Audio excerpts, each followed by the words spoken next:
엉덩이로 해야 한다는 말이 있는데요.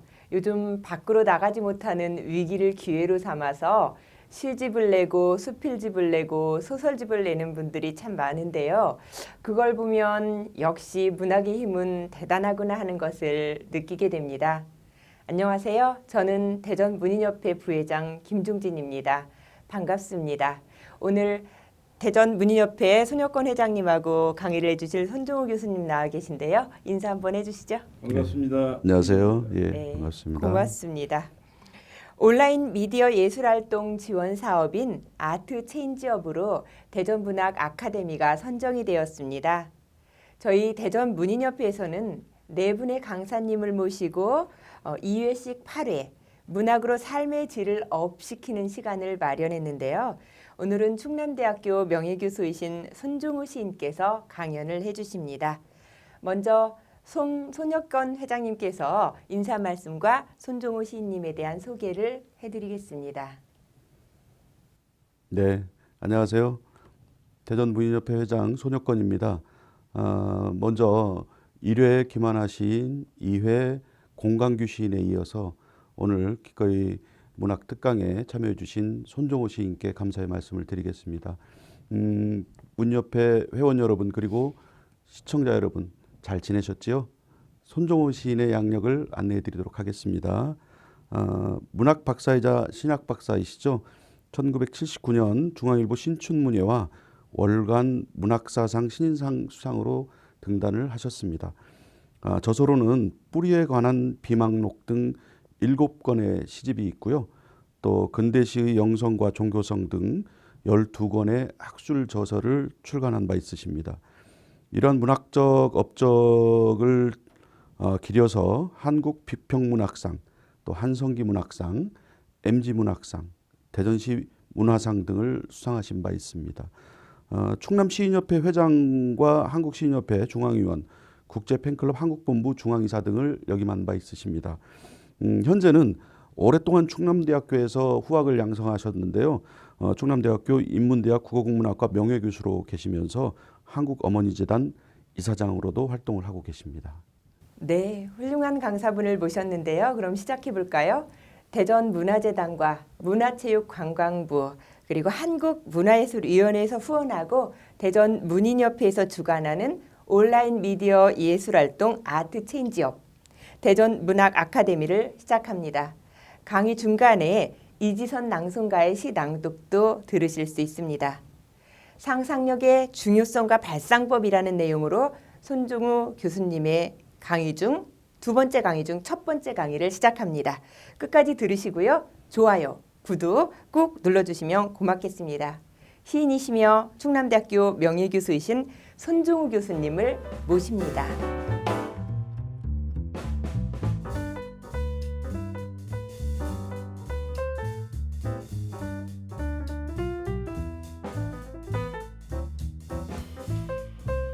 안녕하세요. 만나서 반갑습니다. 오늘 아카데미 특강 첫 시간은 상상력의 중요성과 발상법을 주제로 함께 살펴보도록 하겠습니다. 상상력의 개념을 살펴보기 위해서는 먼저 인간 구성의 3요소를 살펴보는 것이 우선일 것이라고 생각을 합니다. 초개화 심리학자인 켄 윌번, 인간을 구성하는 세 가지 요소를 영과 마음과 몸으로 나누고 있습니다. 마음을 어떤 분들은 혼이라고도 하는데 이때는 이제 마인드가 아니라 소울이 되겠죠. 학자들에 따라서 조금 다르게 표현이 됩니다만은 어쨌든 인간을 구성하는 세 가지 요소는 영과 마음과 몸으로 나뉘어지는 것 같습니다. 그런데 영은 초월적인 영역이어서 우리가 쉽게 파악하기가 어렵습니다. 그리고 몸은 이제 우리가 육신을 가지고 있으니까 많은 것들을 느끼며 감각을 하게 됩니다. 날씨가 왜 이렇게 차지? 이것도 이제 감각이죠. 또 방이 왜 이렇게 뜨뜻하지가 않지? 라는 것도 이제 감각입니다. 우리를 둘러싼 세상에 대해서 우리는 감각을 하며 삽니다. 그런데 영과 몸은, 영은 초월 영역을, 몸은 감각 영역을 지향하지만 우리 마음은 대단히 넓은 영역을 가지고 있습니다. 다시 말하자면 중심되는 것은, 마음은 지적 영역입니다. 무엇에 대해서 알아가는 것이죠. 그런데 이번 항에 나와 있듯이 마음은 초월 영역도 지향합니다. 또 뿐만 아니라 감각 영역도 지향합니다. 오늘 내 마음이 왜 이렇게 울적하지? 이것은 4번 항에 해당합니다. 어젯밤 꾼 꿈은 정말 독특한데 도대체 그 의미가 뭘까? 라고 했을 때 초월 영역을 지향합니다. 신은 과연 있는 것일까? 이런 생각들은 초월 영역에 해당합니다. 이처럼 우리 마음은 우리를 둘러싼 세계의 모든 것을 지향합니다. 신은 우리의 마음의 소산물입니다. 마음이 체험적 감각 영역에서 느끼게 된 자기 자신과 그리고 자기 자신의 꿈에 대해서 표현하는 것이 시라고 볼 수 있습니다. 그렇기 때문에 상상력은 초월 영역과 지적 영역과 감각 영역을 두루 아우르고 지향하는 우리 마음에서 일어나는 것이다 라고 말씀드릴 수가 있습니다. 그렇기 때문에 마음이 움직이는 곳에 따라서 우리는 무엇인가를 느끼게 되고 그것에 대한 생각을 하게 되고 거기서 갖게 된 자기 자신과 자기 자신의 꿈을 어떤 상징적인 표현으로 하나의 초상을 그릴 때 이것을 이제 우리가 문학의 세계라고 말할 수가 있겠죠. 그래서 상상력은 마음의 소산이다라는 것을 전제로 하고 간다면 상상력이라는 것은 그럼 무엇이냐라고 했을 때 일반적 정의를 보면 마음속에서 눈에 보이지 않는 것의 영상을 만들거나 경험을 초월한 세계를 만드는 정신적 능력이다. 그런데 전제되는 게 있죠. 상상력이란 부재하는 것에 대한 이미지다. 그렇죠? 지금 내게 있지 않으니까 상상하는 거죠. 있으면 왜 상상을 하겠습니까? 그런데 이 상상에는 여러 가지 유형이 있습니다. 첫 번째는 승화시키는 것이 있어요. 그래서 처음에는 자기 개인적인 것이었는데 이것이 확대가 돼서 객관화된 어떤 이념으로까지 나아갈 때 이걸 승화라고 합니다. 또 우리가 기억하는 것도 지금 없는 것을 기억하게 되면 단순한 인상들이 우리 마음속에 보존되어 있는 것을 의미합니다. 그래서 우리가 이걸 기억이라고 하죠. 그리고 이제 마지막으로 공상이 있습니다. 시간과 공간의 테두리를 확 뛰어넘어서 자유로운 기억의 형식을 우리가 공상이라고 하는데 이 공상은 사실은 어떤 사고나 어떤 특별한 나름대로의 창조력을 갖는 것은 아닙니다. 그래서 상상력 중에서 공상은 사람들이 공허한 것이다 이렇게 얘기를 합니다. 그래서 이제 막 공상이라고 하겠죠. 어쨌든 이런 여러 가지 유형으로 나뉠 수 있는 이 상상력이라는 것이 궁극적으로는 우리 인류의 문명과 문화 발전을 이끌어 나가는 원동력이 된다. 그리고 무엇보다도 문학은 그러한 상상력의 소산물이다라는 것을 전제할 수 있을 것 같습니다. 왜 문학 강연의 서두를 상상력으로부터 시작하느냐? 그것은 바로 상상력이 우리 인류 문명과 예술까지를 포함하는 문화 발전의 원동력이기 때문에 그렇습니다. 그런데 우리의 마음을 흔히 의식이라고 표현을 합니다. 의식은 심리학적 용어이기도 하고 또 정신이라는 용어도 있죠. 이것은 이제 철학적 용어로 생각하는데 그런 특정한 영역에 갇혀 있는 것이 마음이 아니라 의식이든 정신이든 마음이든 모든 것은 다 동일한 의미를 지니고 있다라고 볼 수 있는데 놀랍게도 이 서양 사람들은 무엇이든 계량화하는 것이 특징이죠. 세부적으로, 논리적으로, 이성적인 작업을 통해서 계량화를 하려고 노력을 합니다. 1970년대 말에 존 다이아몬드 박사라는 분이 있었는데, 이분은 물질적인 자극에 의해서 근육의 힘이 강화될 수도 있고 약화될 수도 있다라는 놀라운 사실을 발견을 한 이 조지 굿하트 박사의 이론을 더욱 발전을 시켰어요. 그래서 물질적인 자극뿐만이 아니라 감정적이고 지적인 자극에도 근육의 힘이 강화된다거나 약화된다는 놀라운 사실을 발견했습니다. 이 이야기는 왜 중요하냐면 이것이 행동, 운동, 역학으로 발전을 하게 됩니다. 오늘날로 이야기하면 응용 근신경학이라는 용어로 쓰여집니다. 여러분들 주변에서 나 도수 치료 받고 왔어 하는 도수 치료나 또는 본인의 내가 경락 치료 받고 왔어 하는 이 대체 의학적인 요소들이 전부 이 행동, 운동, 역학의 큰 범주 속에 들어온다라고 말씀드릴 수가 있습니다. 그런데 데이비드 호킨스 박사는 이러한 존 다이아몬드 박사의 연구 결과를 바탕으로 해서 약 20년 동안 연구를 계속합니다.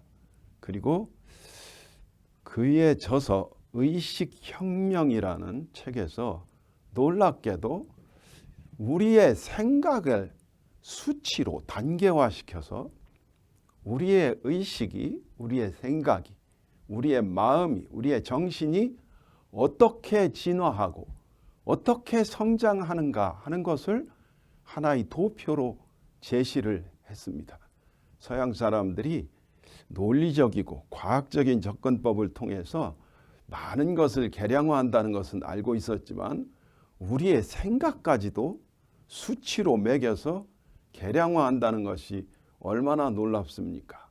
그래서 우리가 문학을 연구하거나 또는 우리가 문학을 창작하거나 이럴 경우에 과연 내가 좋아하는 시인의 의식의 수치는 어느 정도에 머물러 있을까? 내가 시를 쓰면 내 시는 대체적으로 의식의 수준에서 어느 정도일까라는 것을 한번 알아보는 것도 흥미로운 일이다라고 생각을 해서 저는 이 시간에 의식의 파동지수와 상상력의 관계에 대해서 말씀드리고자 합니다. 먼저 데이비드 호킨스 박사가 구분하고 있는 의식의 에너지 수준입니다. 이 수준의 제일 아래쪽은 수치상, 이 도표상의 아래쪽에 있는 것처럼 20입니다. 20, 30, 50, 75, 100 이렇게 이제 올라가죠. 예컨대 지금 코로나19 때문에 어떤 분이 직장을 잃었다고 생각해 보세요. 희망이 없어요. 삶에 대한 관점에서 두 번째 항입니다. 희망이 없어져요. 무기력한 수준에 떨어졌어요. 50의 상태예요. 감정적으로 절망해요. 그리고 포기 상태로 갑니다.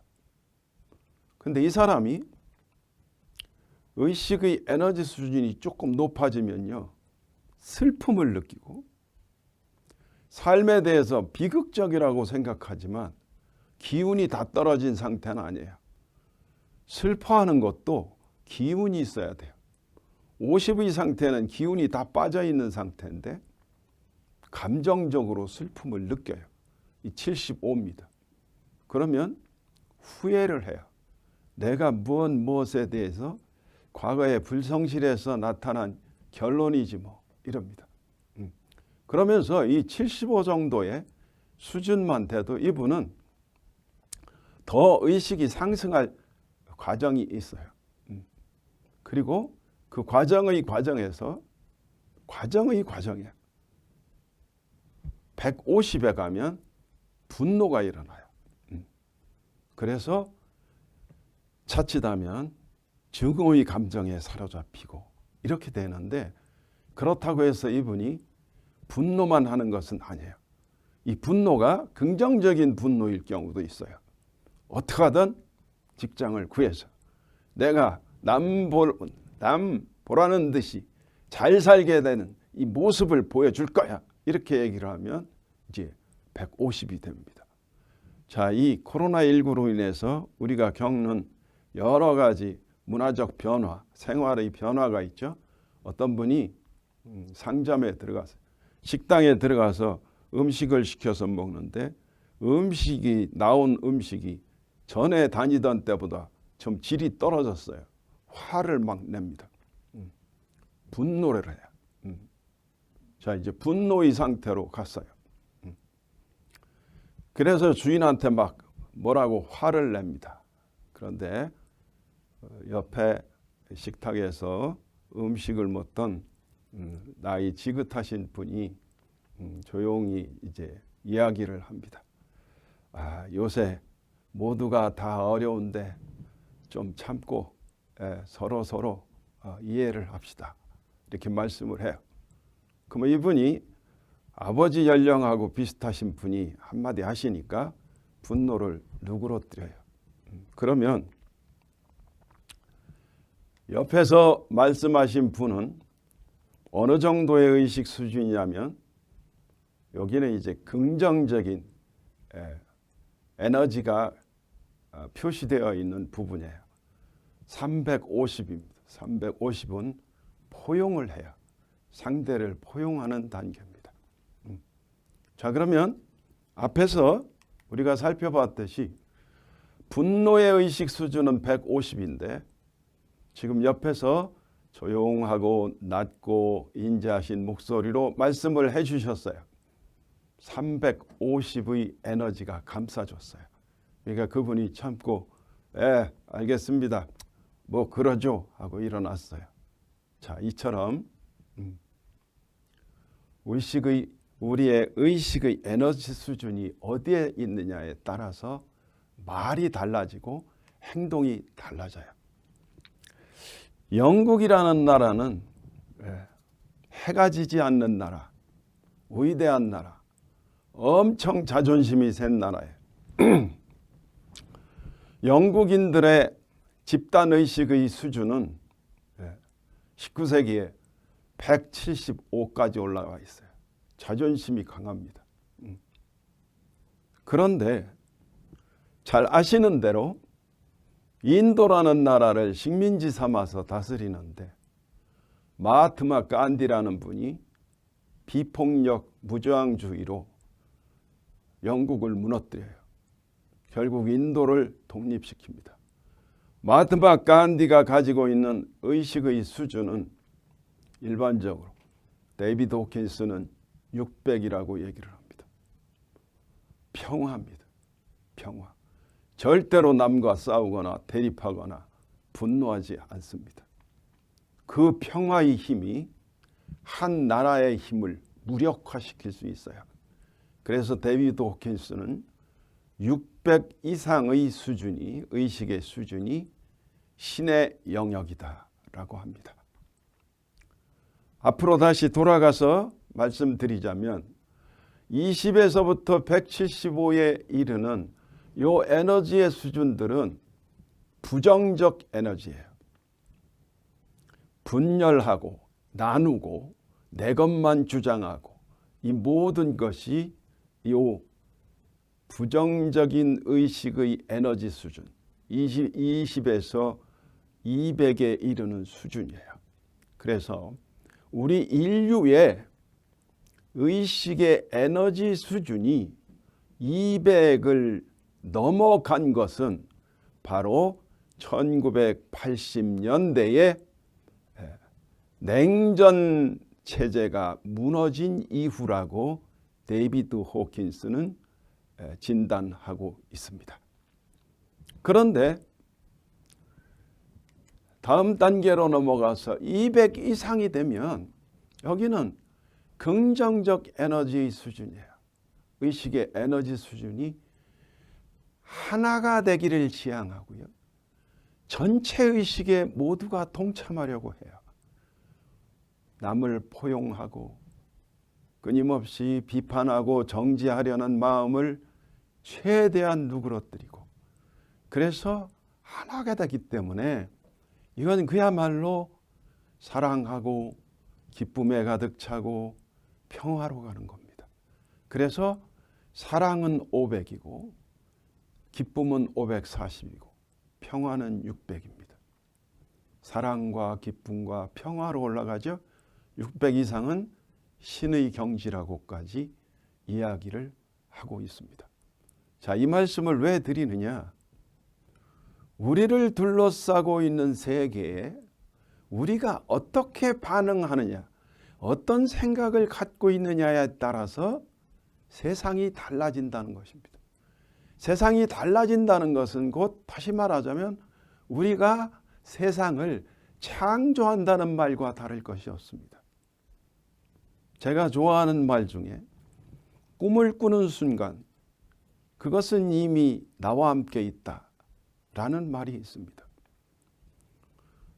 꿈을 꿔야지 가져다 주고 뭔가가 이루어지는 겁니다.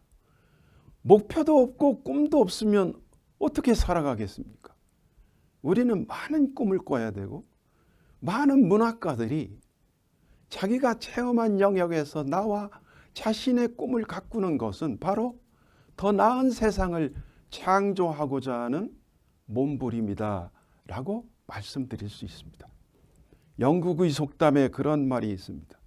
목표가 없는 돛은 바람도 도와줄 수가 없다. 세상이란 뭐예요?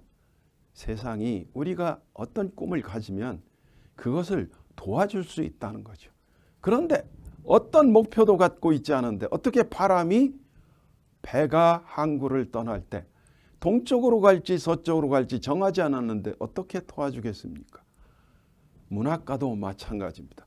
여러분들이 읽는 시에 이 시의 의식 수준이, 시인의 의식 수준이 어느 단계에 가 있을까 한번 생각해 보는 것도 즐거운 일이고, 자기 자신의 의식의 수준이 대체 얼만큼에 와 있을까라고 생각해 보신다면 많은 참고가 될 수 있으리라 생각합니다.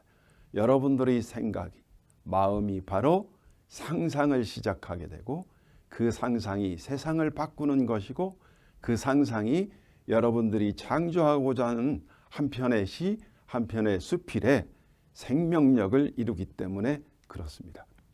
자, 그러면 이 문학적 상상력을 활용을 해서 훌륭한 시를 창작을 할 때 어떤 것이 꼭 필수적인 요건이냐 했을 때 기본적으로 많이 읽고 많이 쓰고 많이 생각한다라는 것이 전통적인 해법이죠.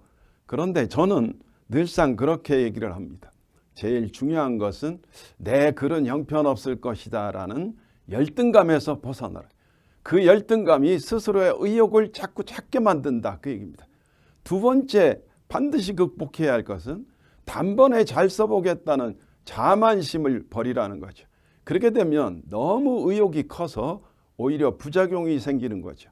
오늘 저녁에는 무슨 일이 있어도 세계 명작 한 편을 쓰겠다고 목욕 재개하고 속옷 갈아입고 책상에 앉으면 그 사람은 반드시 꾸벅꾸벅 졸게 되어 있습니다. 그래서 과소욕과 과대의욕은 모두가 나쁘다라는 말씀을 드리고자 합니다. 아울러서 기본적으로 내가 좋은 시를 쓰고 좋은 수필을 쓰고 훌륭한 문학작품을 써야 된다 했을 때 기본적으로 갖추어야 될 자세는 첫 번째, 문학에 대한 불같은 열정이 있어야 합니다. 처음 당구를 배우는 분들은 밥상에 앉으면은 이 밥상 전체가 이 당구대로 보이고 젓가락은 큐대로 보이고 이게 접시가 놓여 있으면 접시니 작은 종지는 전부 당구 공용으로 보인다고 합니다. 그럴만치 문학에 대해 불같은 열정이 있어야 됩니다. 무엇인가를 바라보고 의미를 찾고자 하는 열정. 파토스야말로 문학의 생명이기 때문입니다. 쓰는 일도 중요하지만 읽는 일도 못지않게 중요합니다. 저는 시 한 편을 쓴 다음에 반드시 50번 낭독을 하라고 합니다. 읽다 보면 거기에서 잘못된 부분이, 리듬이, 운율이 맞지 않는 부분이 반드시 걸러지기 때문에 그렇습니다. 또한 남의 많은 작품들을, 다른 분들의 작품을 읽으면 거기에서도 영감을 얻을 수 있습니다. 기본적인 기법의 연마에 힘을 기울여야 한다. 이런 시간도 막 그런 의미에서 의미가 있겠죠. 네 번째, 문학은 개성의 문학입니다. 개성이 없는 문학은 생명력을 잃은 것이죠. 독창성 개발을 위해 끊임없이 노력을 해야 됩니다. 또 다섯 번째는 매우 중요한데 반드시 메모하는 습관을 길러야 됩니다. 잠시 여행하는 동안 떠오르는 생각들이 얼마나 중요한 시의 발상법을 이루는지 모릅니다. 그래서 특별한 느낌이나 영감이 떠오르면 즉시 메모하는 습관을 길러야 된다. 이것이 이제 우리가 좋은 작품을 쓰고자 할 때 반드시 기본적으로 갖추어야 될 자세 다섯 가지라고 말씀드릴 수 있습니다. 윈체스터라는 분은 시에 나타나는 상상력을 분류한 바 있습니다. 세 가지로 분류했는데요. 제일 첫 번째, 창조적인 상상이 있어요. 이 창조적 상상은 자기가 체험한 것 중에서 자발적으로 자기가 선택을 해서 거기서 새로운 형상을 만들어내요. 그래서 이 창조적 상상은 어떤 의미에서는 공상에 가깝기도 한데 그러나 창조라는 측면에서 매우 소중합니다. 이성복이라는 시인의 남의 금산이라는 시는 짧으면서도 강한 충격을 줍니다. 제가 낭송을 하면 한 여자 돌 속에 묻혀 있었네. 그 여자 사랑에 나도 돌 속에 들어간대. 어느 여름 비만이 오고 그 여자 울면서 돌 속에서 떠났네. 떠나가는 그 여자 해와 달이 끌어주었네. 남의 금산 푸른 하늘가에 나 혼자 있네. 남의 금산 푸른 바닷물 속에 나 혼자 잠기네. 자, 남의 금산이라는 소재를 가지고 시를 썼습니다. 놀라운 것은 시 속의 화자가 한 여자 돌 속에 묻혀 있었네 라고 합니다. 엄청난 충격이죠. 여자가 돌 속에 묻혀 있다는 것. 돌이라는 것은 크기가 한정적인데 바위도 아니고 돌 속에 묻혀 있어요. 그런데 그 여자 사랑에 나도 돌 속에 들어갔네라고 합니다. 가히 공상에 가깝다고 볼 수 있죠. 이런 상상력을 통해서 시인은 무엇을 얘기하고 있을까요? 어느 여름 비만이 오고 그 여자 울면서 돌 속에서 떠나갔네. 함께 돌 속에 있었는데 떠났어요. 떠나가는 그 여자를 해와 달이 끌어주었어요. 그런데 나는, 시적 화자는 남의 금산 푸른 하늘가에 나 혼자 있네. 그리고 돌 속에서 나와서 이제 푸른 바닷물 속에 나 혼자 잠기네. 한 여자의 사랑을 돌이라는 것에 표현하고 있는데 돌이 가지고 있는 그 딱딱함, 그 돌의 내면에 깃들어 있는 이미지, 이런 것들은 우리가 흔히 가지고 있는 사랑의 그 따뜻함과 사랑의 그 간절함과 거리가 굉장히 먼 돌이라는 소재 속에 깃들어 있습니다.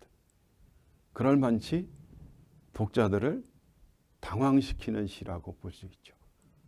이처럼 시인 자신만이 알 수 있는 것처럼 아주 난해한 시 속에 시인의 창조력이 작동할 때 이것을 우리가 창조적 상상이라고 합니다.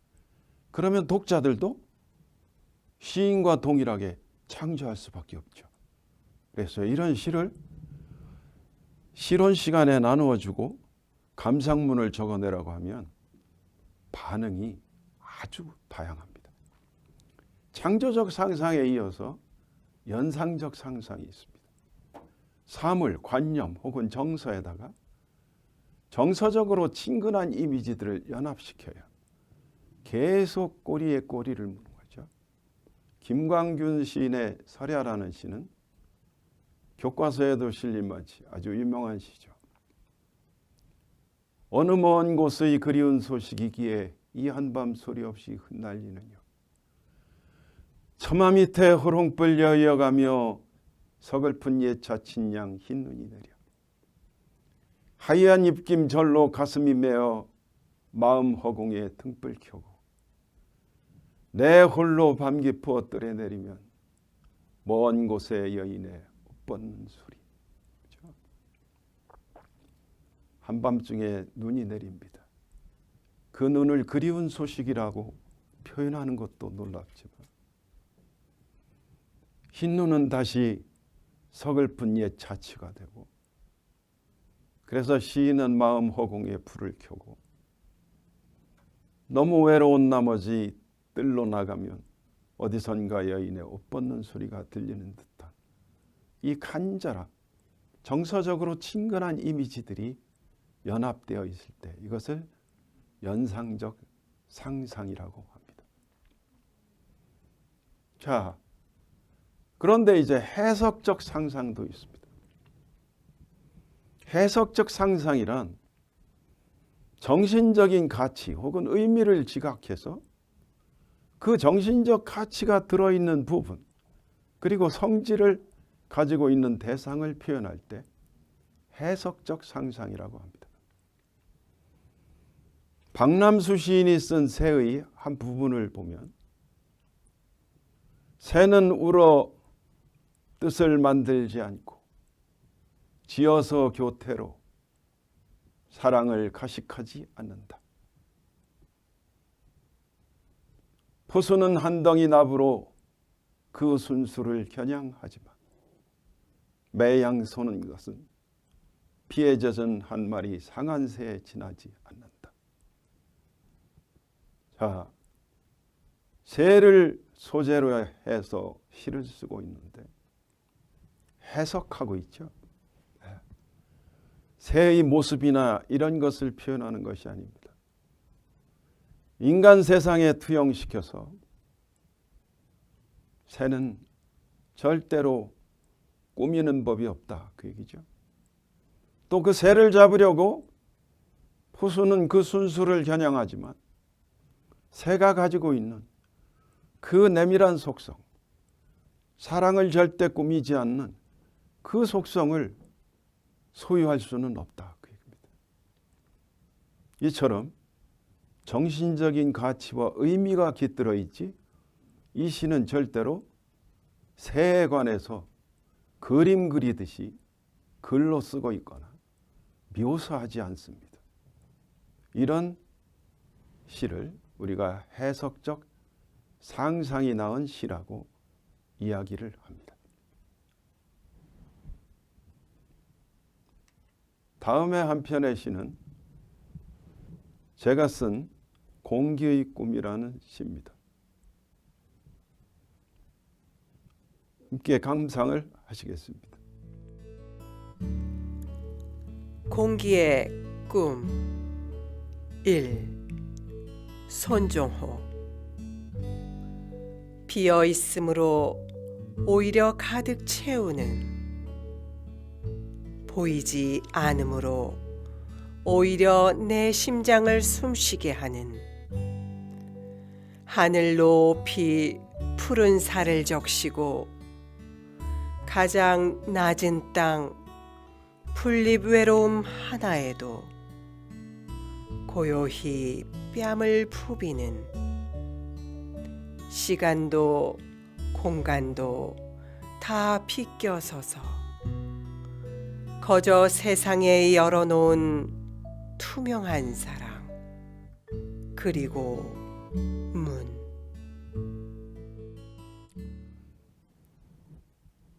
예, 제가 쓴 공기의 꿈이라는 시를 감상을 하셨습니다.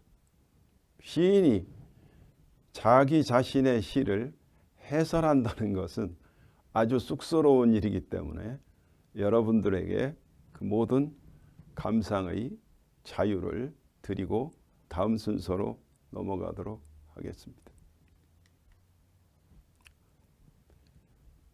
자, 상상을 합니다.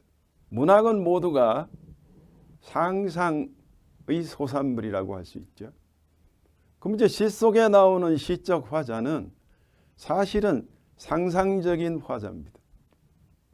시인이 일체화될 수가 없어요. 그래서 이걸 시 속에 나오는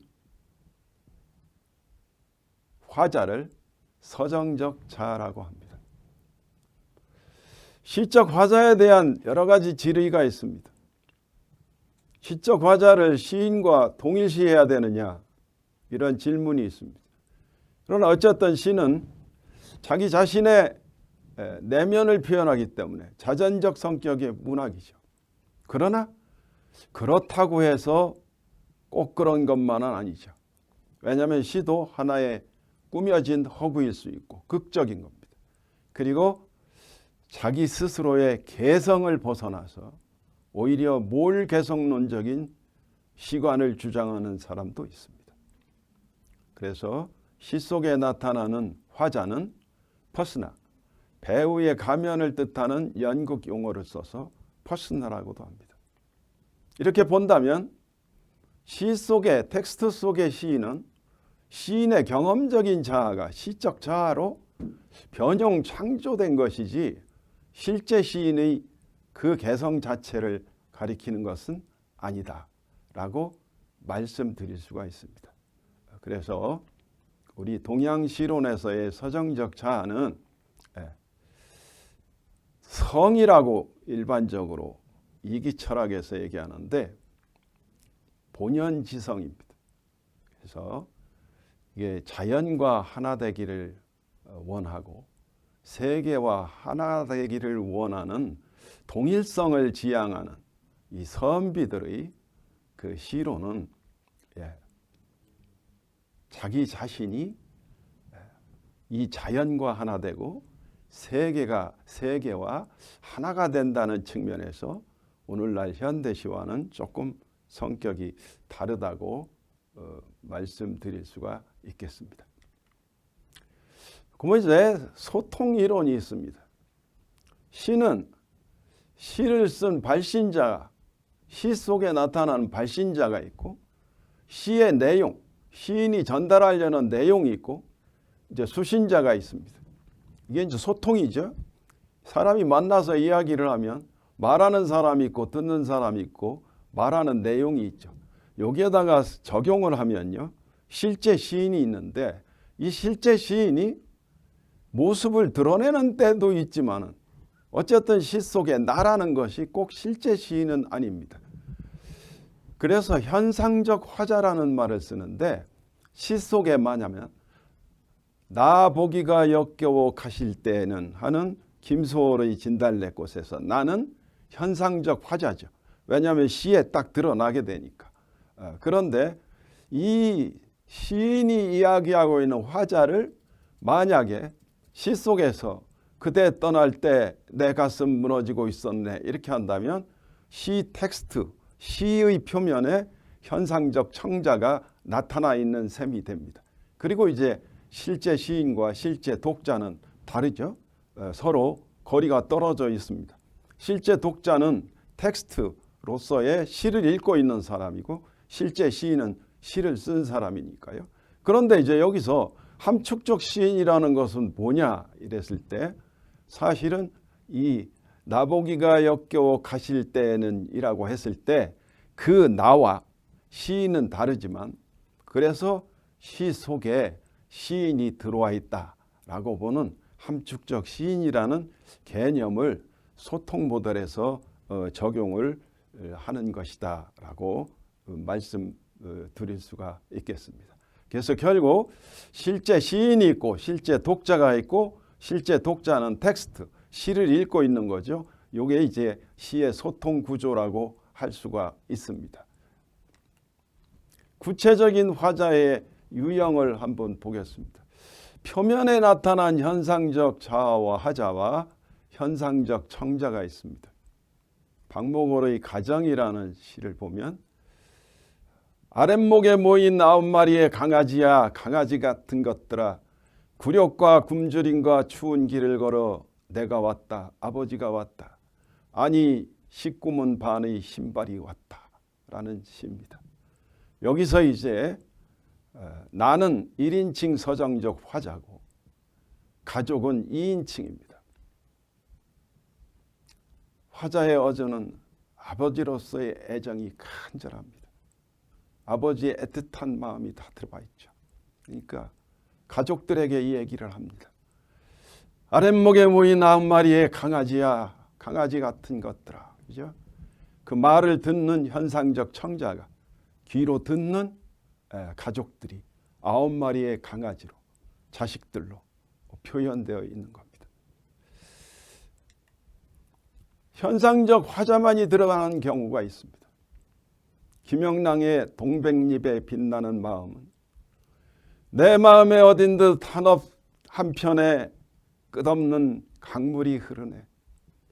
돋쳐오르는 아침 날빛이 반질한 은결을 돋우네. 그렇죠? 현상적인 화자만 나타나고 있습니다. 나만 나타나 있는 거죠. 그런데 신동엽의 껍데기는 가라라는 시를 보면 듣는 사람만 있지 나가 없어요. 껍데기는 가라. 4월도 알맹이만 남고 껍데기는 가라. 동학년 곰나루에 그 아우성만 남고 껍데기는 가라. 그죠? 껍데기라고 표현되는 위선자들, 위정자들, 이들을 겉으로 드러냈을 뿐이지 내가 누군지 무엇인지가 전혀 나타나 있지를 않습니다. 예, 이제 마지막으로 표면에 나타나지 않은 현상적 화자와 현상적 청자의 예를 한번 살펴보도록 하겠습니다. 김광균의 대상이라는 시인데요. 김광균 씨는 아시는 대로 모더니즘 시인이고 또한 이미지를 중시하는 이미지스트로서 1930년대의 시인입니다. 제가 시를 낭송합니다. 향로를 뿌린 듯 곱다란 노을 위에 전신주 하나하나 기울어지고 먼 고가선 위에 밤이 켜진다. 구름은 보랏빛 색지 위에 마구칠한 한 다발 장미, 목장의 깃발도 능검나무도 부을면 꺼질 듯이 외로운 들길. 예, 이 시를 보면 우리 눈앞에 마치 하나의 풍경이 떠오르게 됩니다.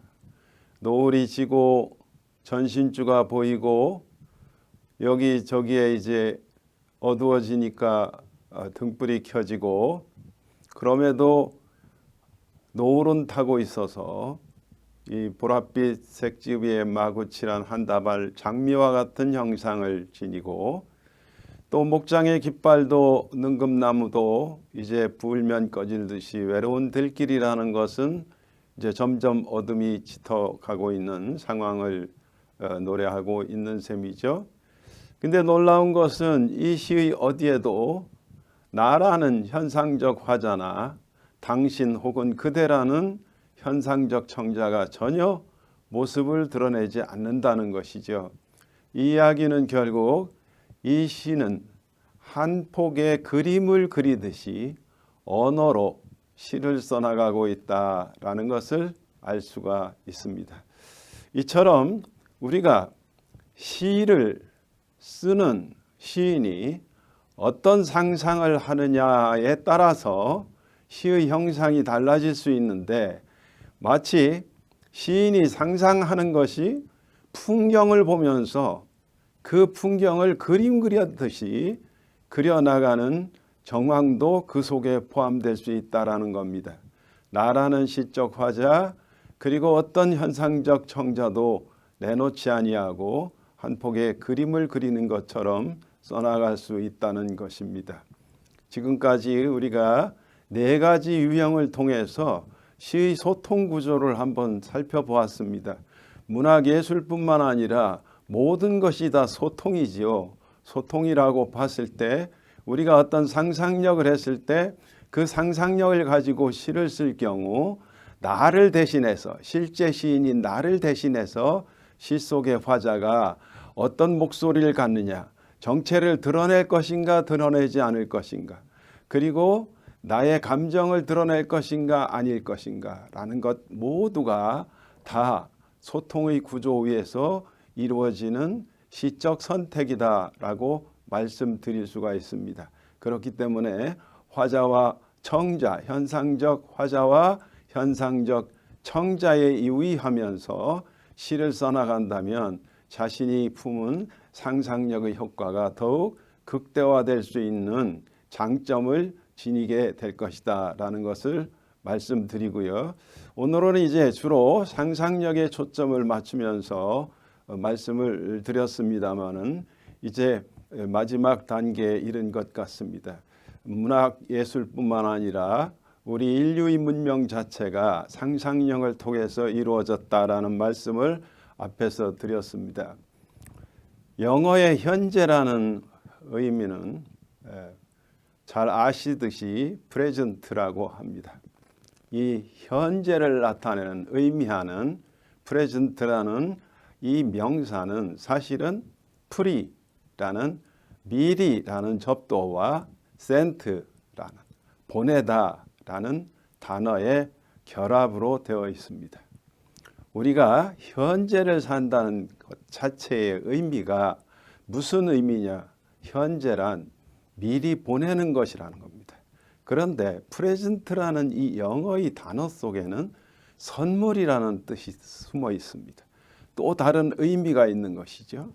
그래서 현재는 곧 선물입니다. 그럼 왜 현재가 선물이냐? 그런데 선물은 선물인데 미리 보내는 선물입니다. 누구에게 보내느냐? 미래의 나에게 보내는 것입니다. 꿈을 꾸는 순간 그것은 이미 나와 함께 있다라는 말이 있습니다. 꿈을 꾸는 순간 미래에 반드시 그것은 이루어진다는 뜻입니다. 그렇기 때문에 우리는 어떤 경우에도 현재를 사는 우리는 희망을 잃어서는 안 됩니다. 내가 지금 품고 있는 상상력은 미래의 내 모습을 이루기 때문에 그렇습니다. 언제나 현재를 산다는 것은 미래의 나를 꿈꾸면서 그 미래의 나에게 선물을 보내는 것을 의미합니다. 오늘 시에 관한 말씀을 드렸지만 사실은 시는 무엇입니까?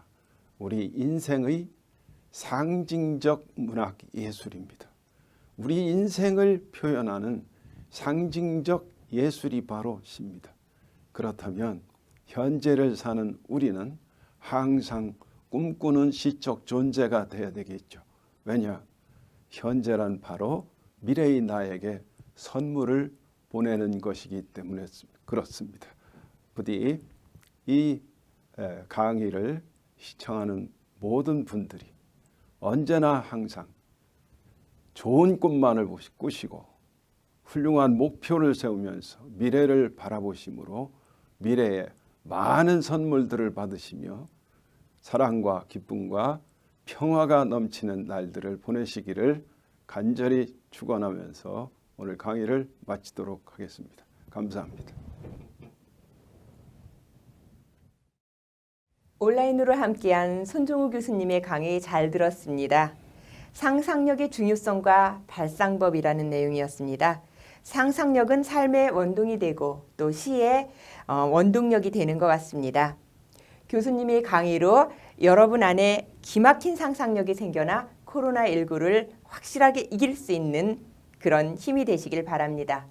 이것으로 대전문화재단과 문화체육관광부 그리고 한국문화예술위원회에서 후원하고 대전문인협회에서 주관하는 온라인 미디어 예술활동 지원 사업인 아트체인지업 대전문학아카데미 손종우 교수님 첫 번째 강연을 마칩니다. 좋아요, 구독 꼭 눌러주시기 바랍니다.